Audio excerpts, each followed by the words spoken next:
Flooring viewers میں اختر کمال، آپ میری ویڈیو دیکھتے ہیں، لائک کرتے ہیں، بہت اچھا لگتا ہے۔ دوستوں، ایک بڑی مشہور ہے کہ عادتیں جو ہے وہ نسلوں کا پتہ بتاتی ہیں، اور اگر آپ حضرات نے دیکھا ہو کبھی کوکنگ کرتے ہوئے، باورچی ایک زمانے میں ہوتے تھے، اب تو شیف ہوتے ہیں، تو دیگ کا دانہ جو ہے، ایک دانہ چاول ہے، اس سے اس کی ساری کنڈیشن پتہ چل جاتی ہے۔ وہ پورا ایک چمچہ بھر کے جگتا نہیں، اور دانے کو دباتا ہے، اور اس سے جو ہے اس کے سارا جو ہے پتہ چل جاتا ہے کہ دیگ پکی ہے نہیں پکی۔ بہت پہلے میں نے ایک کہانی پڑھی تھی، تو اس کو بیسیکلی جو آج ہے موضوع میرا یہی ہے کہ کسی بادشاہ کے دربار میں ایک شخص بڑے بے حال ہوتا ہے، بے روزگار ہوتا ہے، وہ جاتا ہے اور درخواست کرتا ہے کہ حضور مجھے کوئی کام دیا جائے، اور میں بہت بے روزگار ہوں، اتنے دن سے محنتی آدمی ہوں۔ تو بادشاہ اس کو کہتا ہے کہ اچھا، تم آج سے میرے استبل کے انچارج ہو، جو میرے گھوڑے ہیں اس کی رکھوالی کرو، ان کو دیکھو وغیرہ وغیرہ۔ ایک ہفتے کے بعد بادشاہ اس کو پھر طلب کرتا ہے، اس شخص کو، اور کہتا ہے کہ بھئی ہاں بتاؤ، اب کیا رپورٹ ہے، کیا تم نے وہ کیا؟ اور خاص کر اس کو اپنا ایک پسندیدہ ایک نسلی گھوڑا تھا، بادشاہ کو اس پہ بڑا فخر تھا، اس کے متعلق پوچھتا ہے کہ اس کے بارے میں کیا رائے۔ تو وہ شخص بڑا برجستہ جواب دیتا ہے کہ حضور جان کے مان پاؤں گا، آپ کا جو گھوڑا ہے وہ نسلی نہیں ہے۔ یہ سن کے بادشاہ بڑا پریشان ہو جاتا ہے، اور وہ جنگل سے اس سائز جو کیئر ٹیکر ہوتا ہے اس کو کہتے ہیں، اس کو بلاتا ہے، اس سے کہتا ہے کہ ہاں بھائی بتاؤ، یہ گھوڑا کیا نسلی نہیں ہے؟ وہ کہتا ہے حضور بات یہ ہے کہ میں آپ سے جھوٹ نہیں بولوں گا، گھوڑا تو نسلی ہے، لیکن ایکچولی یہ گائے کے ساتھ رہا ہے، اور کافی عرصے جب یہ چھوٹا تھا تو اس نے گائے کا جو ہے دودھ پیا ہے، اور یہ ہے بات۔ تو بادشاہ اس شخص کی فہم و فراست سے بڑا متاثر ہوتا ہے، اور اس سے کہتا ہے کہ تم مجھے بتاؤ کہ تم نے کس طریقے سے how do you find out this thing کہ یہ جو ہے نا، یہ نسلی گھوڑا نہیں ہے۔ اس نے کہا حضور بڑی سمپل بات ہے کہ جو نسلی گھوڑا ہوتا ہے اس کے کھانے کا، چگنے کا اور چرنے کا طریقہ یہ ہوتا ہے، وہ گھاس اپنے منہ میں لیتا ہے اور اپنا ہیڈ اوپر کر کے، اور وہ کھاتا ہے ہمیشہ۔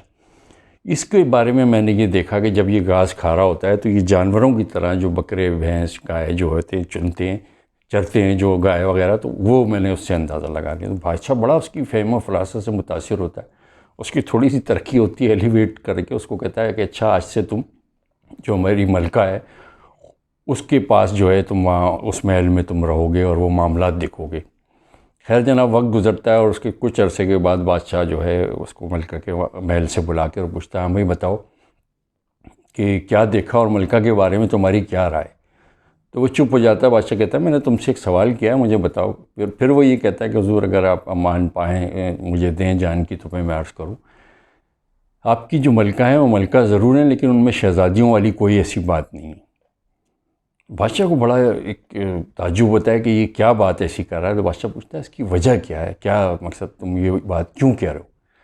کہہ رہا ہے حضور بات یہ ہے کہ ان کا جو نوکر ہیں، جو نوکر چاکر، یہ جو خادم ہیں، ان کے ساتھ بہت ہی جاہلانہ رویہ ہوتا ہے، بڑا ظالمانہ رویہ ہوتا ہے۔ تو اس سے میں نے اندازہ لگایا، جو میرا علم کہتا ہے کہ وہ بادشاہ جو ہے شہزادی نہیں۔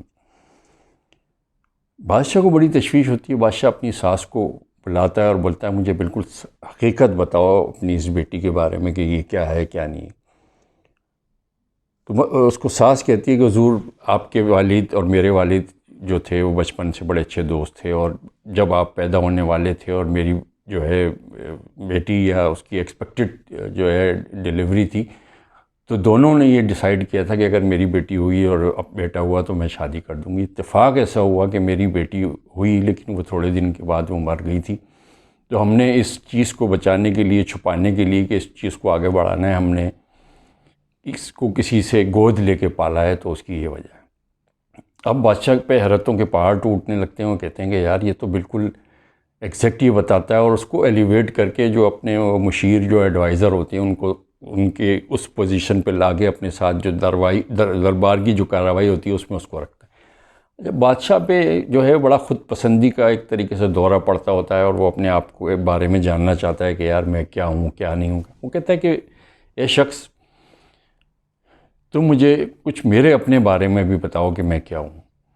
تو وہ بالکل خاموش ہو جاتا ہے۔ حضور اگر آپ مجھے جان کی امان پائیں تو پھر میں، بادشاہ پہلے اس کو امان، وہ کہتا ہے کہ بات یہ ہے کہ آپ میں بادشاہت والی کوئی بات ہی نہیں، اور آپ ویسے تو بادشاہ ہو یا نہ بادشاہ نہ شہزادوں والی آپ کے اندر کوئی ایسی بات نہیں، آپ ایکچولی میں یہ ہو نہیں۔ اس کو خیر بڑا غصہ آتا ہے، لیکن جان کی امان والی بات ہے، وہ کمٹمنٹ کر چکا ہوتا ہے وہ اپنی ماں کے پاس جاتا ہے کہ ماں سے پوچھتا ہے کہ ماں یہ کیا سلسلہ ہے اس طرح.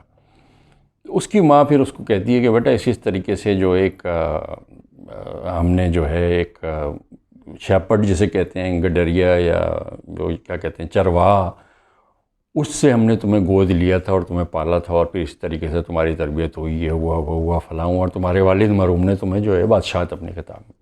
اب بادشاہ کو بڑی تجسس ہوتی ہے کہ یار یہ کس طریقے سے اس نے میرے بارے میں یہ تمام چیزیں پتہ کر لی ہے کیا. وہ اس کو کہتا ہے، وہ کہتا ہے سر چھوڑیں اس کی بات، بادشاہ سلامت آپ. اس کو کہتا ہے نہیں میں حکم دیتا ہوں کہ مجھے بتاؤ. اس نے کہا کہ حضور بات یہ ہے کہ جو بادشاہ ہوتے ہیں یا شہزادے ہوتے ہیں ان کا لیول، ان کی سوچ، ان کی جو آئی کیو لیول بھی اسی ٹائپ کا ہوتا ہے، ان کا دل دماغ اور اس طریقے سے ان کا ویوہار، ان کا بیہیویئر، ان کا ٹریٹمنٹ اسی طریقے سے ہوتا ہے کہ وہ خوش ہو کے کسی کو جواہرات، کسی کو ہیرے، کسی کو سونا، کسی کو جاگیر اور یہ فلاں کچھ دیتے ہیں. لیکن آپ جب بھی خوش ہوتے ہیں تو آپ یہ کہتے ہیں اس کو 10 بکریاں دے دو، اس کو 10 بھینسیں دے دو، اس کو گائے دے دو، یہ دے دو، وہ دے دو. تو اس طریقے سے مجھے اندازہ ہوا کہ آپ بادشاہ نہیں ہیں، آپ ضرور کسی شیپرڈ یا گڈریا یا چرواہے کی اولاد ہے. خیر یہ بات ایک ختم ہوتی ہے یہاں پر.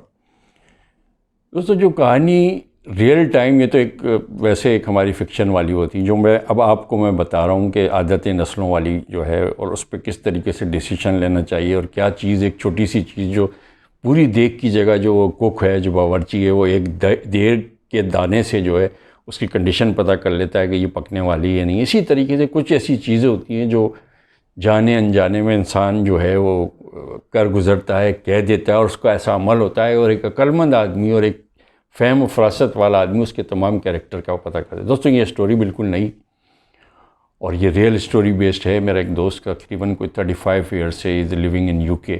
اس نے مجھے یہ بتایا تھا، اس کے کسی رشتہ دار کے ساتھ یہ واقعہ ہوا تھا کہ ان کی کسی پاکستانی نوجوان سے انگیجمنٹ تھی، بات پکی ہو گئی تھی اور وہ یہاں کی بڑی اچھی یونیورسٹی کا MBA اور یہ وہ سارا کچھ تھا. دونوں طرف شادی کی تیاریاں ہو رہی تھیں، یہ سارا کچھ.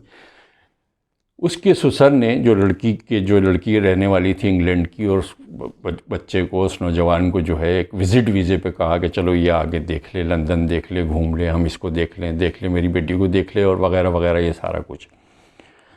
تو یہ صاحب وہاں پر گئے اور جانے کے بعد جو اس کی جو فیانسے ہے اس نے انگلینڈ کا سارا کچھ دکھایا کہ لندن برج ہے، یہ ہے، یہ ٹرافلگر اسکوائر اور فلاں فلاں فلاں. ایک دن ایسا ہوا کہ رات کے ٹائم یہ آ رہے تھے وہاں پر اور سنسان ایک سڑک تھی اور جو ٹریفک سائن تھا وہ ظاہر ریڈ لائٹ تھی، اور ریڈ لائٹ کا معنی آپ کو پتہ ہے کہ رکنا ہے. تو اس کو بڑی حیرت ہوتی ہے جب وہ گاڑی رکتی ہے، وہ لڑکی کو کہتا ہے کہ یہ کیا ہوا؟ نے بولا کہ یہ سگنل ہے. نے بولا تو کیا ہوا؟ اس نے بولا سگنل ریڈ لائٹ ہے تو اس کو میں وائلیشن نہیں کر سکی. اس نے کہا کہ ہمارے ہاں تو ایسی ہوتا ہے، ہم تو چلے جاتے ہیں. اس نے کہا نہیں ہمارے ہاں ایسی اس طریقے سے نہیں ہوتا ہے. دیر از اے لا، اور لا کو ہم بہت زیادہ جو ہے اس کو فالو کرتے ہیں. اس پہ وہ نوجوان یہ کہتا ہے کہ بات یہ ہے کہ یہاں تو کوئی ہمیں دیکھ ہی نہیں رہا، دیر از نو بڈی. تو چلو اس کو سگنل کو توڑ لو اور آگے جو ہے جگہ پہ جاؤ وہاں پر یہ ہو. خیر وہ جو ہے لیڈی وہ جب گرین لائٹ ہوتی ہے وہ جاتی ہے، اور جانے کے بعد وہ اپنے والد سے ملتی ہے وہاں جا کے، اسٹریٹ اوے جا کے وہ پوری بات بتاتی ہے کہ فادر یہ اس طریقے سے ہوا تھا. اور وائل دس کہ آپ نے میرا جو ہے براٹ اپ انگلینڈ میں کیا ہے اور میرے اندر وہی مشرقی ٹریڈیشن ہے، آپ نے جس سے کہا جیسے کہا میں نے جو ہے ہاں کر لیا، منگنی کے لیے، شادی کے لیے سارا کچھ ہے، لیکن میں اس شخص سے شادی نہیں کر سکتی، از اے چیٹر.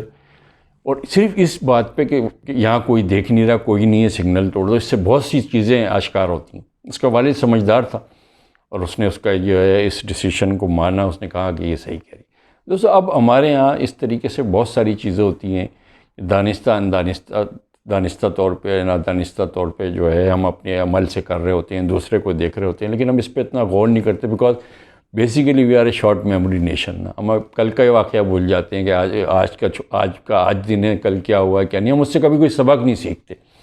ان دونوں کہانیوں کا ایک مقصد یہ تھا کہ کچھ اس طریقے کے فیلر ہوتے ہیں کہ انسان کا پورا کریکٹر جو ہے وہ ایک طریقے سے ایکس رے ہو کے آپ کے سامنے آ جاتا ہے. اب آپ کی یہ آبزرویشن ہے، آپ کا یہ علم ہے کہ آپ نے کتنا پڑھا ہے، کتنی کتابیں پڑھی ہیں، کتنے ٹریول کیا ہے، کن کن لوگوں سے ملے ہیں، کیا آپ کا زندگی میں اچھے برے ہر طرح کے لوگوں سے ایکسپوجر ہے اور اس سے سیکھا ہے. دوستوں میں جو اپنے کوشش میری یہ ہوتی ہے، اور جو میں باتیں آپ کو بتاتا ہوں وہ میری کوشش یہ نہیں ہوتی کہ میں گوگل سے لوں اور ایز اٹ از وہ کر دوں اور اس سے سنا اور یہ کہانی اور اس کتاب میں نے یہ پڑھا اور یوں کرا. میری لائف ٹائم اسٹوری جو because when I say that I am a certified life transformation coach, تو لائف ٹرانسفارمیشن میری یہ ہوتی ہے کہ کوئی اس طرح کی بات آپ کے سب کانشیس مائنڈ میں جا کے اپنی جگہ بنا لے، اور آپ اپنی زندگی کا جو بھی ایک جیسے کہنا چاہیے کہ کمفرٹ زون میں ہے یا کسی غلطی میں ہے یا کسی ایلوژن میں ہے یا ڈیلیوژن میں آپ رہ رہے ہیں، تو آپ اپنی ایک اس میں سے راہ اپنائیں اور آنے کے بعد اپنے ایک صحیح پاتھ وے میں جا کے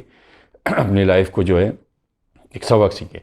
میں ایک بہت پرانی ویڈیو میں اپنی ایک بات میں نے بتایا تھا، ایک ڈاکٹر صاحب تھے جن سے میرا علاج ہو رہا تھا، اور that was the particular sentence which change my life, change my direction of thinking and all that.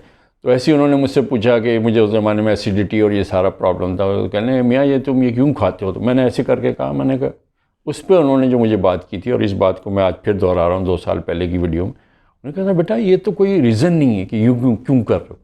انہوں نے مجھے کہا کہ میں بغیر وجہ کے اپنا یہ جو نیک بال ہے میں اس کو ایسے بھی نہیں دیکھوں گا. There should be a reason of all my actions کہ what I am doing this and what I am doing that. تو دوستوں یہی آج کا میسیج تھا کہ جو کچھ کر رہے ہیں، جو کچھ کرنا چاہتے ہیں، اس کا ایک پرپس ہونا چاہیے. آپ کے دل میں، دماغ میں آپ کی ایک اس کا سوال کا ایک پرٹیکولر جواب ہونا چاہیے کہ یار میں ایسا کیوں کر رہا ہوں، یا میں فلاں چیز کیوں کرنا چاہتا ہوں. پھر یہ لائن جو ہے، یہ تمام چیزیں راہیں آپ کی جو ہے کھلتی جائیں گی اور آپ کی فہم اور فراست میں اضافہ ہوگا. دوستوں آج کا بس اتنا ہی ہے. اگر کنٹینٹ میں جان سمجھتے ہیں تو اس ویڈیو کو سبسکرائب کریں، چینل کو، اور لائک کریں، اور آپ کے پرٹیکولر جو بھی کمنٹس ہیں یا جو بھی پرٹیکولر ٹاپک ہے تو بجائے مجھے میسنجر کے پلیز میرا جو انڈر ڈاؤن لنک ہوتا ہے ویڈیو میں، اس میں میری تمام سیگمنٹس وائز، تمام ٹاپک وائز تمام ویڈیو کا ڈیٹیل ہوتا ہے، اور پرٹیکولرلی جس ویڈیو کی میں بات کر رہا ہوتا ہوں اس کے ڈسکرپشن میں ہوتا ہے. اپنے اطراف کے لوگوں کا خیال رکھیں، خود بھی خوش رہیں، اور کوشش کریں گے آپ کی وجہ سے دوسرے خوش رہیں. God bless you. Thank you very much for watching.